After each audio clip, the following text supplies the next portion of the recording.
Those of you who know me know I'm Ada Takis. I'm Adam, the author. I'm his aunt, and I wrote the foreword for the book. I'm very proud of Adam. I've always felt like I was probably the happiest person in the world, honestly, and people who know me would probably agree. But once I started working with Adam on this book, I realized there's always room for improvement. So I know that you'll get something out of tonight, and we know that your time's valuable, so we're going to get started. Are you ready? Over there, Kelly?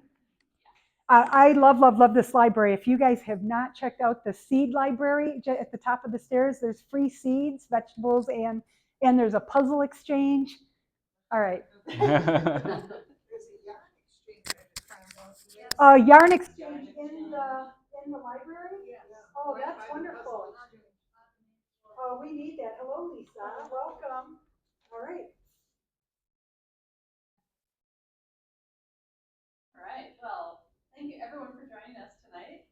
Traverse Area District Library. We're so happy to have you joining us. And those who are joining us on Zoom as well, thank you.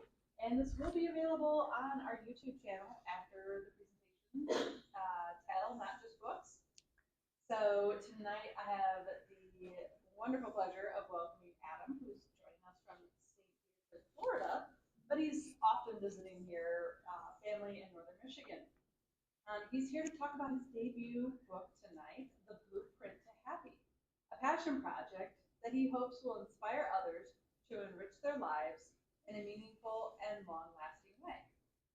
With a background in process improvement and change management, Adam has often found himself serving as a translation layer between people and process.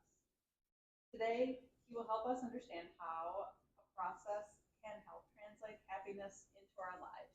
Welcome, Adam. Thank you, Kelly. Thank you all so much, and thank you, Kelly, for that wonderful introduction. Thank you, TADL, for hosting me. This is literally a dream come true, which means you're all in my dream. So no promises for what that might mean. But one of the best practices of happy that is in my book is to count your blessings, not your curses. So I want to start with a little bit of gratitude. I am so grateful to be here with you all in my dream. Let's make it a good one. I'm grateful for the library. I'm grateful for Mission Point Press, who has been an amazing partner in getting this book published, making it look good and professional.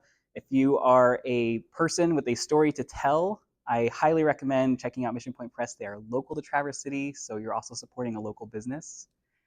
I'm also very grateful to my Aunt Ada, who you just heard from. Many of you do know my aunt.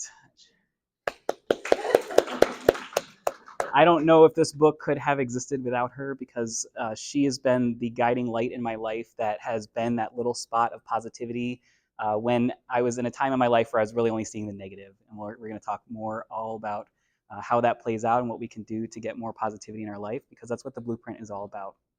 It's about building a preference for positivity, and the process, because I'm a process guy, is how I did it, and I hope that it will help others do the same. So I'm going to start by asking everybody in this room, by the way, this is an interactive experience. I will be asking you questions. Sometimes I will ask you to raise your hand, sometimes not. There'll be a Q&A at the end, so I'd love for you to have some questions in your head as we go. Feel free to ask them at the end. There's sample books in front of, interspersed throughout, so if you want to flip through the book while I speak, there's some up in the front row. If you want, I will not be offended if you get up and grab one. But I do want to start with the question that I asked myself in that first COVID summer of 2020 that led me onto this path of writing the blueprint. This is the question. If you died tomorrow, would you be happy with the life that you were living? I don't need you to raise your hands, but I do want you to answer this question to yourself. For me, it was no. It was a very strong no. And if your answer is also no, this book was written for you to help you get your no into a yes. And if your answer is yes, congratulations, that's amazing. My goal for you tonight is to convert you into a happiness ambassador so that you can help somebody whose answer might be no, like mine was. So what do you do when you have it all and you're still not happy? Because that was my situation. I had a good job. I had a good career path. I had savings in the bank, friends, I had family. What was going wrong? Why was I so unhappy? Well, I did what any reasonable person would do, and I turned to neuroscience, like you do. And so I picked up a lot of self-help books. I enrolled in some classes. I upskilled myself to learn more about the brain because I had this sense that the problem might be me. After years of feeling like the problem was everyone else, I started to think maybe it's me. So this is one of the first really important things that I learned, is that most people are sitting over here. I'm not alone. Most people are sitting over here with their positive to negative thought ratios, one positive thought for every 3 negative thoughts. And that tends to create a very negative experience in life. You tend to focus on the negative things. And that was a real eye-opener for me because I realized that was what I was doing. I was paying way more attention to the negative things in life. And even if you're at this one-to-one, it's still not quite enough. What I learned is that the key is to outnumber your negative thoughts 3-to-1, positive to negative. So how do we do that? Or why? Let's start with the why first, because I'm a curious person. I'm like, why? Why is negativity so prevalent? Well, this is what I learned. Human beings have a natural inclination towards negativity. It's a holdover, evolutionary holdover, from when there are a lot more things that we're trying to cut off our lifespans, right? So there's a snake in the grass. It's natural for you to want to focus on that snake. Don't take your eyes off of that snake until you're in a safe place. The problem these days is that we know everything about everywhere all the time. Because internet and the speed of information is coming at us nonstop, we can focus on all the negative things. And we can start to feel like that is the only thing that is available to us. So what happens is our brains naturally give a unnatural weight to negative events. This is what it looks like. Even though that one event that happened in your day was combined with 5 good things that happened to you that day, you're going to fall asleep thinking about that negative thing. And it's going to dominate your thought process. And even though good things happen to you, it won't matter, because what matters is what you pay attention to. The other thing I learned is that on average, 95% of your negative thoughts are repeated negative thoughts, right? So this was true for me. I'm inviting you to think about what yours might be, but some of my repeated negative thoughts were, I'm not good enough. I would compare myself to others. Well, they're doing better than me. Well, they have a better salary than me. Those were the negative thoughts that were reoccurring in my head. And the good news about this is, the great news about this is, once you figure those things out and you take 1 or 2 of them out of the rotation, you've dramatically increased your ratio to be more positive than negative because those repeat thoughts are on repeat, right? So to talk a little bit about why positivity is so much better than negativity, is there's this broaden and build concept that is presented by Barbara Fredrickson. She's a PhD in positive psychology. And she has put forward the theory that because our negative focus tends to narrow our focus, rightfully so, when there's a snake in the grass, positive emotions broaden our perspective. It allows us to see things that are available to us. It allows us to feel safe so we're not in a time crunch. It allows us to really look around and see what's available. And it allows us to think long term so we can build things that don't exist yet in the real world based on just our thoughts alone. So that is when we went from nomadic people that were moving around all the time to avoid danger to fortifying ourselves, thinking forward, thinking if I start building this wall, 3 generations from now will be complete and my ancestors will be, or my future relatives will be safe behind this wall. So that's the reason why positive emotions are so powerful. They open our perspectives. So great, we know that the secret is to have more positive thoughts, but does anyone else find that kind of hard to do? Does anyone else have negative thoughts that plague them all the time? Why is it so hard? In order to understand why it's so hard, I had to go back to my neuroscience roots. I had to understand the subconscious and conscious relationship, and this was a real game changer for me. This is what a lot of the steps of the process are based on, and it helps you understand why they're so important. So I want you to think about the subconscious like a supercomputer, and the conscious like the user, you, sitting at the keyboard. The supercomputer, your subconscious, is actually rendering your entire reality right now. Everything in this room, you're taking in and you're synthesizing, you're making a picture in your brain, and your subconscious is doing that. your subconscious can take in 11 million bits of data per second. 11 million bits of data per second. Your conscious mind can only take in 40 to 50 bits per second. Not 40 or 50 million, 40 or 50 bits. So it's up to your subconscious to decide what it serves up to your conscious mind for your consideration, for you to make a decision. And if it already has a routine, if it already thinks it knows what you want, it's not going to ask you. It's not going to bring it to your conscious attention. You're going to be on autopilot.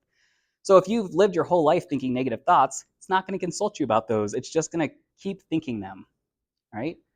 So the consciousness can collaborate with the subconscious. It can have a more intentional conversation, and that's what the process allows us to do. So in terms of how this works out in real life, your subconscious likes what you like, right? So if you are doom scrolling all the time on your phone, like I tended to do, or watching 5 hours of news after work, after a stressful day, for some reason I thought that was a good idea. Your brain, if you have free time, it's going to poke you on the shoulder and say, hey, you got some free time, pick up your phone. Look at what's going on in the news, what's going on across the world.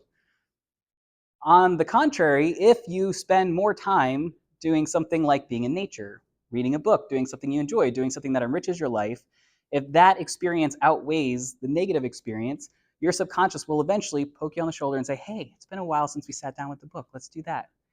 Oh, let's go take a walk in nature. It's going to prompt you to pay more attention to those things. So bottom line is this. What you choose most matters. This is a great example and one that I obviously struggle with from time to time. If consciously I say, I want to eat apples instead of ice cream, that's a great way to diet. You don't want to say I don't want to eat junk food because there's no alternatives. Your brain doesn't know what you want, it just hears junk food and think, ice cream. But if I say I want to eat more apples than ice cream, but I then go on and eat ice cream 5 out of 6 instances, and I eat an apple 1 out of those 6 instances, my subconscious is like, no, bro, you want ice cream. You don't actually want that apple. You just think you want that apple because your actions and your what you pay attention to matters. That's what I'm going to factor in. So those are really, really important things to understand that set up the backdrop of the process. I'm not going to go through the whole process because that would take a little bit of time. So I'm going to introduce you to the process, and we're going to look at just a couple of the steps. We'll dig in there. Before we introduce the process, I do want to make a note about safety. This process assumes that you're safe, physically, mentally, emotionally. If those things aren't present, that is something that I would encourage you to take care of right away at the gate. Find a way to make sure that you're in a safe place before you try to execute this process. There's no amount of thinking your way out of a dangerous or unsafe situation, right? So it's just helpful to know. Let's talk a little bit about the process. It's a 6-step process. The first step is to declare your intent to be happy, and you might think, why? I know I want to be happy. Everyone wants to be happy. But this is where the subconscious and conscious connection comes in. If you spent your whole life acting a certain way, you're going to need to convince your subconscious that you're serious. So in the book, I describe a technique that allows you to declare your intent. It's a visualization technique because if you've ever had a dream, like you're in mine right now, if you ever had a dream, they can be very abstract. Your subconscious works with more than just words. It works with images and feelings and sounds. And so I include in the book a visualization technique that helps you declare to your mind, I want to go down the happy path. And you picture it over and over again. You imagine going down the path with the happy bells and the good smells and the vibrant colors. And you avoid going down that dark path that has the screeching sounds and the sewer smell and all those negative thoughts. It's a great way for you to prime your brain to say, I'm real serious about this. Real serious about this. Your next step is going to be to train yourself to notice. So we talked about what you do the most is what your standard is, right? Well, you're not going to notice. You can't change something if you haven't noticed what that needs to be changed, right? So there are some physiological things that you can look out for because our subconscious tends to communicate with us through a physiological way. Sweaty palms, beating heart, talking louder, talking faster. All those are indicators that it's picking up on something that is signaling danger, signaling something's not safe, and that's usually a negative thought. Then we want to interrupt the negative pattern because the way the brain works is all of your experiences filter through the brainstem first. It's the oldest and most lizard part of your brain. It wants to know if you're safe. And if it's not safe, it's not going to let you get to your higher rational lobes. It wants you to run, fight, freeze, or fawn, appease. And if you don't get yourself out of that state, then you can't reason. So when you interrupt a negative thought pattern, you're giving yourself the time and the space to access your rational thought, which is where all the rest of this process needs to take place. Step 4 is to investigate. We'll talk more in the deep dive about why that's so important. We need to know why. Why are we feeling negative? What associations are we making? Spoiler alert, you're going to have to go back to your childhood for a lot of that. Because all of our experiences, our personalities are built when we're children. And we take everything at face value. Everything is natural and normal. This is going to be a fun Zoom experience. People are going to feel like they're actually in a dream. It's really working for me. So to understand why you're feeling the way that you are is what allows you to really do the next step effectively. This reframe, rewire, also known as tell yourself a better story. The negative thoughts that we think, 95% of them being on repeat, they're stories we tell ourselves. So let's tell ourselves a better story on a regular basis, and that's what's going to build our preference for positivity. The last step is to repeat, because the brain likes to learn through repetition, and it loves shortcuts. So as soon as you establish a preference, there's a tipping point that's going to happen where your brain says, oh, this is what we're doing now. I will do this by default. I do not have to worry about doing it on my own. So we're only going to talk about steps 5 and 6. Trying to get you guys to buy the book. All right, so the steps 5 is to reframe, to rewire. We're trying to rewire our brains. Our brains are connected through neurons, and they're have all kinds of associations that have been built up over your entire lifetime. So you've got these negative patterns that are entrenched, and we need to rewrite them. And this is how we rewrite them.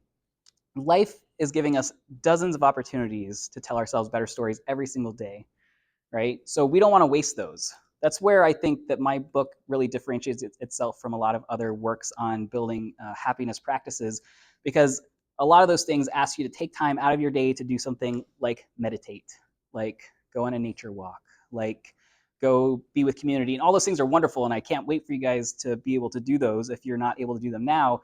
But one thing that we do every day is think. We think thoughts. So those thoughts are a great opportunity to reframe, to rewire our brains so that we get a lot more energy back in our days, because negativity is exhausting. One of my mantras that started me down this path, that allowed me to make space for myself to even build this process, is this one. So if the outcome will remain the same, no matter what I do, I'd rather smile than cry. Because if the outcome will remain the same, no matter what I do, the only choice I have in that is how I respond. And I would rather smile than cry. So that is what really got me into the headspace to be able to build this.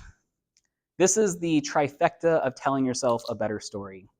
There's 3 essential components that need to be present for this to be a really successful way to rewire your brain.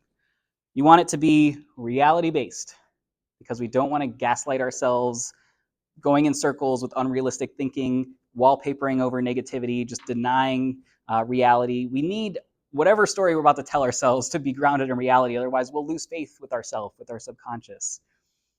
It needs to be actionable, because actionable things is what gives us this feeling of control. And we crave control naturally. When we don't have it, that's when we start to feel negative. So by reclaiming it, by telling yourself a better story, that's where you get that control back. And of course, it's got to be positive, because that's how we train ourselves to prefer positivity. Now, taken independently, like if you put 2 of these together, say you put just reality-based and positive, it feels good, right? But it doesn't give you that strong sense of control, right? That we're missing. So that's a good combo. But also, if you are just actionable and positive, then you're going in circles. You're not hitting the mark. You're not factoring in reality. And if it's actionable and reality-based, then you've got the potential for negative reinforcement. Has anybody watched that show Alone? No, it's a survival show. They airdrop like 20 folks into the wilderness, like Vancouver Island or Alaska. And the game is who can stay there the longest and survive on their own. They can have 10 things.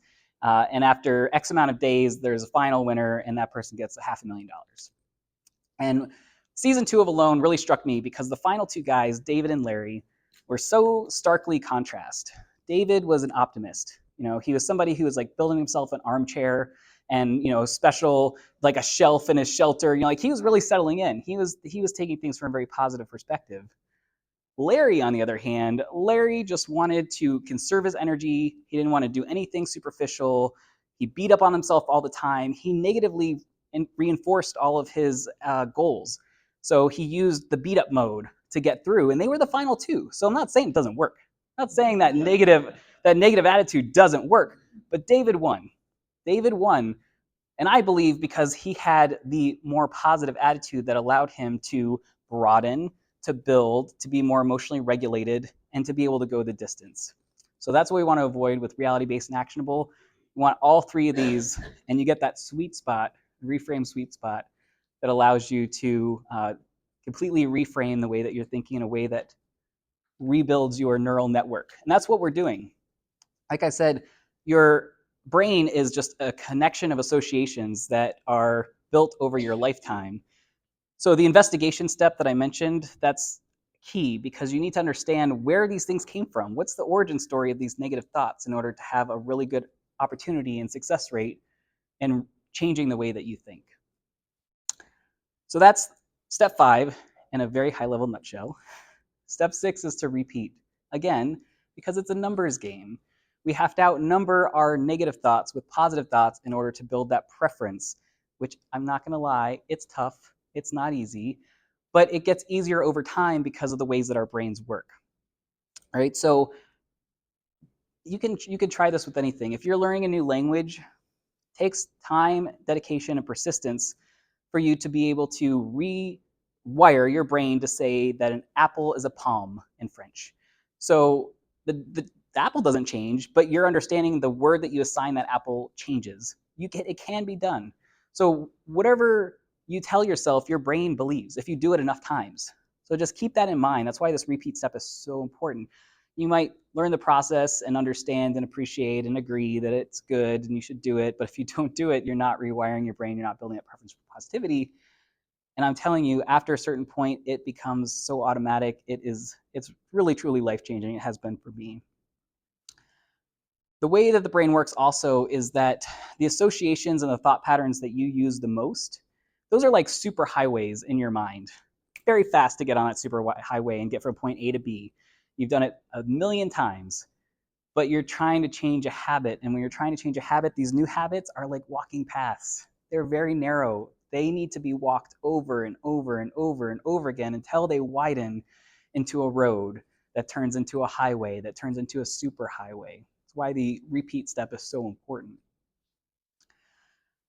Again, I cannot stress this enough. The path that you choose matters. Every day, you have the opportunity to have an intentional experience where you are choosing the way that you think.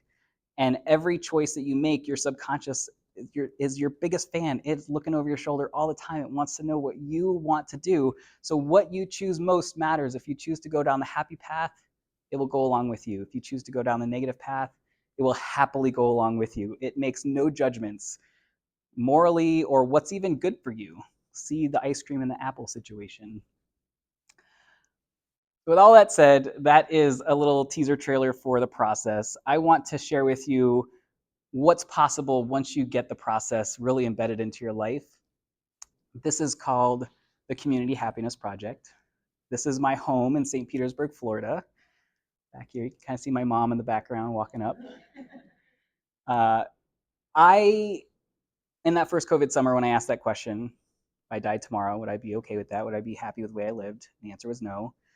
And I started really embodying myself for the first time, I think, in a long time. I finally connected to my neighborhood because I was home all the time. And one of the things I noticed is that people would walk right through my corner lot with their dogs or just on their walks. And old Adam would have been a little grumpy about that. Would have been a little get off my lawn about that. But new Adam recognizes like it's a dirt patch, like there's nothing there. This is a wonderful opportunity to build something that brings positivity into people's lives because it had done such a great thing for me. I knew that if I could bring that to other people, that maybe, just maybe, the whole mood of the community would elevate. And let me tell you, it has been an amazing experience. Let me tell you a little bit about what's here. So here we have the centerpiece of the Community Happiness Project. These signs, it's called a finger post. These signs were ripped here in Traverse City from pallets, cut and painted in my Aunt Ada and Uncle Steve's garage. And I took them with me all through northern Michigan. I had my family members sign whichever one was their favorite on the back, made it a whole group project. And I did this because I'm a geography nerd. I've always been since I was a little kid. And when I set out to do this project, I thought, what would little Adam like to have in his neighborhood? Like, what that really inspired me. And so these have the distances in miles and kilometers for the super nerds out there. And there are places like Tokyo, Kyiv, Sydney, Kolkata, Knoxville. Some of them, I've been to these places. A lot of them are aspirational. And then at the top here is this happiness sign. This happiness sign, for those who are on the Zoom. The story behind this happiness sign is there is a gentleman named Gary King who lives in Gulfport in St. Petersburg. He manufactures these signs himself. He is in his 80s. He climbs ladders with a hammer and he hammers these signs into utility poles all around St. Pete and Gulfport. And his theory is if people see the word happiness, they're going to think about it more. They're going to be more likely to feel happy if they see the sign all around. And I'll tell you, people love them. People absolutely love these signs. And there's one place in town he sells them, so I got a bunch of them. I got 2 of them and I put them at the top of my finger post and I have an arrow pointing down. The symbolic meaning here is that happiness is right here, where you're standing. You don't have to go to all these wonderful exotic places. It's great if you do, but know if you have happiness, you can harness it. You can take it with you anywhere that you go. So that was really one of the ideas that I had in the very beginning. There's all kinds of materials I will direct you to afterwards where you can go to my website and see the very origin of this. The second half of my book is really dedicated to talking about the Community Happiness Project, how it came to be. It started with just literally a stack of blocks holding the space and evolved over time, and it's a very delightful evolution. But I've also got some seating here. A lot of folks tell me, don't put those out there, they'll get stolen. What are you doing? Not one thing has been stolen from the Community Happiness Project, like these big chairs. There's lots of things that you could take. Some people are pretty liberal with what they take, but that's by design. So we've also got these happiness rocks. This was one of those things that we did very early when it was still a little dirt patch, and I put a basket of colorful rocks out, and I saw people slam on their brakes and hop out of their cars to rifle through these happiness rock baskets because they loved them so much. And we have a little sign here that tells them what to do, ideally. Say, please take this rock home, put it somewhere in your yard that you're going to see it when you leave and you come home. And when you do see it, pause and reflect on the things that make you happy, because it's a numbers game. We want people to have more positivity in their life. So this is one social experiment way that I was trying to make that happen in my community. And one of my happiest days is when I was walking in my neighborhood picking up trash. I got a trash pickup route. And I saw one of the happiness rocks underneath the mailbox in my community. Someone I didn't know, somebody who followed instructions, took that rock home and put it in their yard. It made me so very happy. So I feel like I've created a happiness generator in my yard, which is great for me and the folks around. And then the most recent build here is our curiosities cabinet. And this is to protect all of our lovely goodies from the Florida elements, which I learned the hard way. But all of these materials were sourced from my garage through scrap material and through the community. The roof is a metal roof that I got from a lovely person in Gulfport who just finished a chicken coop. What we do here is we have a trinket trade, so folks can bring trinkets and trade them out for something that's already there. I seeded it originally with some stuff, but everything in there is brand new. It's had 100% turnover, which is wonderful. There's a Read a Love Note, Write a Love Note book that people can share their experiences. And so I've read some lovely accounts of people saying they felt very peaceful here. They're very appreciative for a quiet place to be, that it brings them joy every time they see it. I've seen families regularly come out and take their young kids and play. We've got a basket of toys right here, usually. And we also have blank rocks, so people can take a rock and paint it and bring it back. So you get the idea. This is something that went from a dirt patch in my front yard to something absolutely beautiful and very cherished by the community. The folks that live closest to me have taken up maintaining it. Oftentimes I'll come out if there's going to be bad weather to get it weatherproofed, and it's already weatherproof. People have already turned the seats over. If there's anything that's broken, people will fix them or do their best to fix them. So it's been a really, really wonderful experience, and I could not be more grateful to have this experience in my life. And it just would not be possible if I hadn't built that internal preference for positivity that has been so transformative in my life. So that is a 30,000 foot view of the Blueprint to Happy and the Community Happiness Project. And I would like to stop talking for a minute and see if there's anything you guys are curious about that you've heard so far, or if you've been flipping through the book and you have questions that that has come up as you've been reading and glancing about. Leslie. So I do really good during the day. I think Go ahead. It's for the Zoom. yeah. Okay. During the day, but sometimes at night it's that 2 a.m. thing where it's like your subconscious like takes control. Sure. Do you have any ideas or thoughts on how to work with that? Oh, absolutely. So it's great that you're noticing. It's hard not to notice at 2 a.m. when you can't sleep, right? So that's a really good indicator that you need to take action, right? And the very first step of the process is going to serve you well. When you get to after the notice part, you interrupt. There's a couple different ways that you can interrupt. I'll give you the highlight reel. My favorite one is called a battle breath.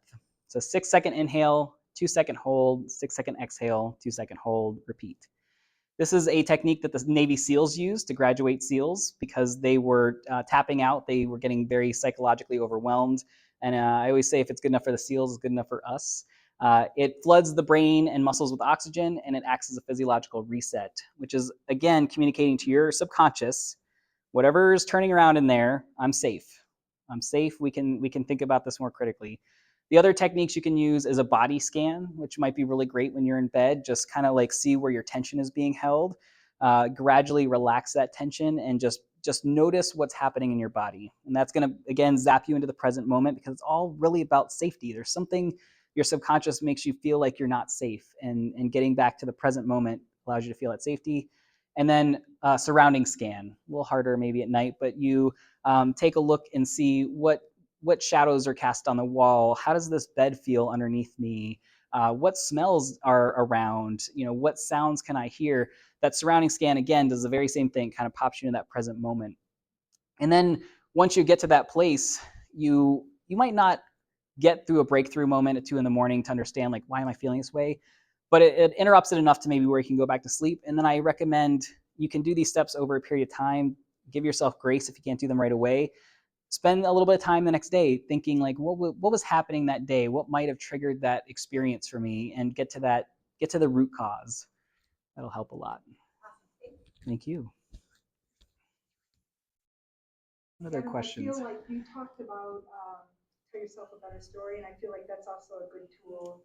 I know I use that a lot when I wake up in the middle of the night, kind of think of it that way, explain that a little bit. There's a lot of examples I know in the book, right? Oh yeah, for sure. So telling yourself a better story, again, it's building that preference for positivity, and I've got some examples. I like to recommend that people start small. They start with the very smallest inconveniences that happen to you every single day. One example, I went to work in Chicago, flew in, all the travel woes that come with that. I had to lug all my stuff over to the rental car place and get asked all those questions. And they said, "Do you want the toll pass?" And I said, "No, because my company is really frugal and I don't want to deal with that." And then as I was walking away, I realized, oh, I have to take back roads the whole way, like because I don't have a toll thing. And old Adam would have been grumpy about that the whole time, like white knuckling it, like, ugh. But I told myself, this is a wonderful opportunity to see parts of Chicago I've never seen before. And so I did. I went and I drove with that mentality. It was actually around the holidays, so I saw lots of Christmas displays. I got to see, everything from the cornfields to the city. And it was just a much better experience because of that. Another recent example of when I told myself a better story, on the title slide, I had some media outlets that I've spoken to that has let me speak about my book. And one of them recently was 9 and 10 News here in Northern Michigan. And they had me out a couple weeks ago, and it was a live broadcast, and it was a really lovely experience. I drove an hour to Cadillac, an hour back. A couple days go by, and they tell me, you were preempted by national news. So we did not record your segment and, went out live, which is great, but really sorry. And old Adam would have been devastated, to have that wonderful opportunity, really great interview, felt really good about it, and then it's just vapor. But then I did my process. Really, the process did it for me automatically. And I remembered my wonderful aunt and uncle recorded on their DVR. They still have one of those. And so I hooked up my wireless mic. I put it next to their sound bar. I put my tripod up, and I filmed the recording of the recording. And I uploaded it to YouTube, and I sent it to 9 and 10. I said, that's really unfortunate, but it's a great opportunity for me to practice my blueprint. Is it okay if you put this up instead? And they sure did. They accommodated that. They wrote an article because they felt so bad about what happened. So I had a dedicated article and I had my video, best of all worlds. And that allowed me to just have a much better experience and problem solve. That's one thing I didn't talk about much in my presentation, but there's many benefits that come with telling yourself a better story, building that preference for positivity. One of my favorites is becoming a better problem solver. Because we have a lot of problems, right, in the world, professionally, personally, community-wise, in your greater state, in your nation, in the world. We have all these problems. And I used to be really upset that I couldn't affect change in a very positive way at a very global scale. Like, why shouldn't I? Like, it was just something that was really holding me back. And then I thought, one of the things that I can do is right where I'm at. I can build a happiness project. I can talk to people about how to change their mindsets. I can solve my own problems because I was really good at solving other people's problems. Mine, on the other hand, were a little elusive. But the process helped me become a better problem solver. It also helps you broaden and deepen your relationships because all the time that you spent assuming negative intent, getting stuck into the negative mindsets, you're freed from that. And I cannot tell you how much time and energy that gives you back. The train agrees. And then the last benefit I like to tell people about is healing faster. That's one that was a surprise to me, but it definitely made sense once I embodied it.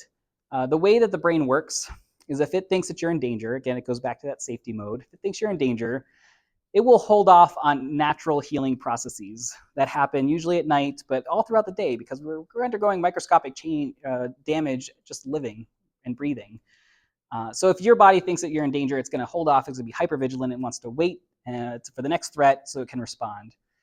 But when you feel like you're in a safe place, the healing process is much more likely to begin. So as you feel like you're in a comfortable place, you're in a safe place, your body will start those healing processes and you'll heal faster. You'll be in better shape. You'll be in better physical condition. So that is one of the things that I like to share with folks as an incentive to stick with the process. Any other questions?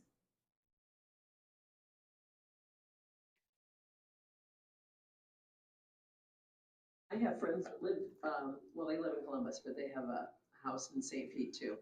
And so I was telling them about your project and they said, oh, we know about this because there's these red and white happiness signs. Yeah. I said, well, it's a little bit different. It's a different person, but have you met the gentleman that started? Yes. Okay. Yes. And so, are you now kind of connected in working this happiness program together in St. Pete? Yeah, Gary and I have met. He just wrote a book actually called The Happiness Experiment, where he talks about his theories on the word happiness and having it up in places that are visual. So he is all around town. He likes to promote that book, and he's all around town putting the signs up. But I had the pleasure of meeting him. He knows my work. I've shown him the Community Happiness Project. He is a big fan of that, and I think that his inspiration, along with, we have another guy that's local called Easy Signs, and he does a similar thing, but it's words like kindness and breathe and peace, love, happiness, same concept. So it's kind of building on itself. And I very much believe, like, if 1 in 10 people took up this call and decided that they were going to have some sort of community happiness project, whatever form that takes, it definitely doesn't have to look like mine.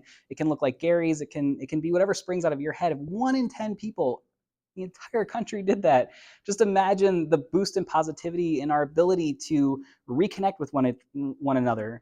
I think what keeps us divided is often this feeling of negativity and suspicion and this feeling of not being safe.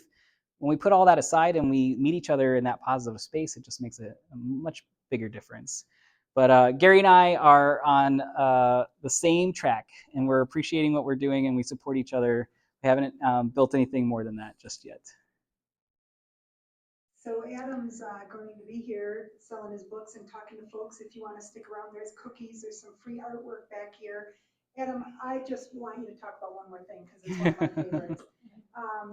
I noticed people treat you differently when you're happy, and even though you're, I want you just to talk a little bit about that, how outcomes for you have been different because of your approach. Yeah, it's a little bit of me treating other people differently and them treating me differently. I think as a result, one of my I think it's a maxim in the book. There's best practices and maxims to live by that kind of give you bite-sized anchors to hold on to if you're having a hard time telling yourself a better story in the beginning. But my belief is that modeling is the strongest form of influence. So if I come to the table and I have a positive attitude and I'm like all about finding solutions to problems rather than poking holes in whatever it is that you're passionate about, I am modeling an alternative way of being. And I think in a world that is so divided, that's so feeling chaotic and despondent, we need alternatives. And for a long time, I thought, man, someone should do something about this. Why isn't someone doing something about this? And then I thought, oh, I'm somebody. Like I should maybe stop complaining about it and actually doing something. So even though I don't have a ton of influence in the world, I do have influence with the people that are closest to me, which happen to be people I love the most. So I've seen the people in my immediate circle become more positive, I think because I'm modeling what it looks like. I'm giving them alternatives. They're more open to it. I'm not meeting them from an ideological position that I've adopted for a long time and I don't even know the origins of, but I'm going to defend to the grave. I'm coming with a more open mind and trying to be more positive in general. So I think that has changed people's perceptions of me. It's changed my perceptions of other people because I am constantly assuming positive intent. I very much believe that every behavior that is executed, by and large, is backed by a positive intent, even though it gets maladaptive and warped and it turns into a negative experience. I do think it starts as a positive. If nothing else, I'm looking for my own safety. That's usually where people are coming from. So it's changed me a lot. I wonder if you've had any experience or consideration about talking to kids in high school. There's been a lot of depression. They're pretty open about it, but it definitely exists. Yeah, it's a great question, Russ. I appreciate that you've asked it. I have had the pleasure of speaking to middle school age kids. That's the only gig I've done. Short answer to your question, yes, I would love to speak to more high school age students because they're not given the same alternatives that I'm talking about. I don't think it's in their forefront. But I did get to speak to a children's home. So these are children that don't have parents. They live on campus, school out in the Orlando area. And so they come from troubled backgrounds. They don't have a lot of stable safety in their lives. So I mean, I had to navigate that because I had to acknowledge that you haven't historically had this, so it might be hard. But my message to them was mostly be nice to yourself, because one of the things I noticed right off the bat when I started implementing this process is how mean I was to myself, how critical, how much I beat myself up, how much I used negative reinforcement to try to motivate myself, and I didn't want that to be the future for these children. So that was my message, and I think the best compliment I got from one of the teachers was they actually paid attention. That usually doesn't happen. So I was really happy to hear that, and I look forward to maybe getting into more of those spaces. I'm glad you brought it down to the children's age because I think that's where most of the problem is developed. And as a teacher, I'm sure I learned or heard that it was a lot more than the number of positives you gave to negatives. For a kid, I think it's like 17 or something. Yeah. And it can come to an example of where a kid is extremely imaginative and the wrong kind of teacher, the wrong aspect, the wrong approach they may say, that kid's nothing but a liar. Mm. You know, he tells all these lies. Mm. And it might be that he's just very imaginative. Yeah. And just as an example, I was teaching second grade, and it was on into the school year a little ways, and a mom came to the door with her kid. He was going to be a late enrollment, and she said in front of him, "You're going to have nothing but trouble with this one." Mm. So, and he was coming from an inner city school where he had a lot of, he was rough around the edges. But I learned right away that successful technique for him had been to learn how to read a clock like that and to always know when he was going to get out of there. And so my kids didn't know how to read a clock like that.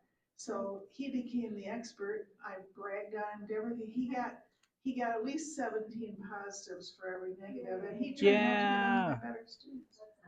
That's wonderful. And we need more teachers like that. exactly, I was thinking the same exact thing. So I really want to address the adult-child dynamic, because so many adults are children walking around in an adult shape, you know, because our personalities are pretty much baked by the age of 7, right? And by the age of 7, everything we've taken in were things that were told to us. Some of them are our direct experience, you know, cause and effect, the way that we interact with the world, but we absorb so much of our belief systems from our family, our community, our siblings. And if you as an adult do not take the time to dredge those beliefs up, examine them, are they true? Does this apply to me? Do I even want this? Is it serving me? And putting the things that don't serve you aside and keeping the things that do serve you and continuing to broaden the way that you see the world, you're a 7-year-old in an adult's body. And so many people are repeating things that were told to them as children. So that woman maybe had someone as an adult say, this person's going to be nothing but trouble.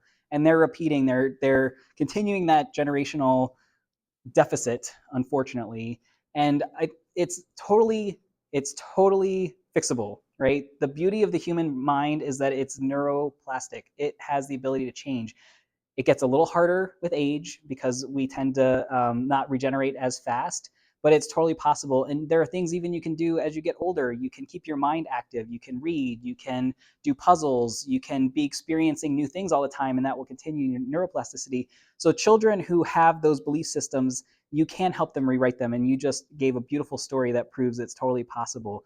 So the more people we have giving these messages, the more happiness ambassadors we get out there talking about how to train your brain to prefer positivity, you will inoculate those folks from the negative forces that will always be there. They will always be there. I don't want to pretend like we're going to eradicate negativity altogether.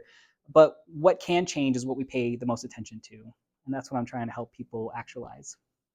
Thanks so much, Adam. Tell us if you wanted to hear it again, or you have friends that you think would benefit. When are you going to be in Empire? On Thursday? Yep, on Thursday. I will be there starting at 7 p.m. Very similar format. It's in a smaller room, so it might be a little bit more intimate. But yeah, I'll be there. Empire Library on Thursday at 7 p.m. Adam's going to stick around until everybody's gone, so feel free to ask questions if you have to continue to have some. Get a cookie on your way out, talk to us, and we'll be up there. Thank you so much for coming. Thank you very much. I'll be right back there. My lovely assistant Ada will be helping with the book